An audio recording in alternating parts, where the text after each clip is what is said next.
నమశంకరాయ.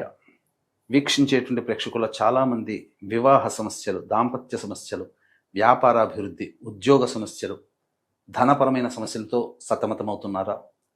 December 19వ తారీఖు రోజున మార్గశిర అమావాస్య, లక్ష్మీ అవతార రూపము కమలాత్మిక అమ్మవారి జయంతి. ఆ రోజున ఇల్లంతా కూడాను పొద్దున్నే శుభ్రపరుచుకొని మీ పూజా మందిరంలో ఆవునేతితో దీపారాధన చేసి లక్ష్మీ సహస్రనామము, విష్ణు సహస్రనామ పారాయణము చేసి తదనంతరం పెసరపప్పుతో చేసినటువంటి బెల్లం పాయసం అమ్మవారికి నైవేద్యంగా పెట్టండి. తప్పకుండా శివరాత్రి లోపల మీ యొక్క సంకల్పం నెరవేరుతుందని చెప్పవచ్చు.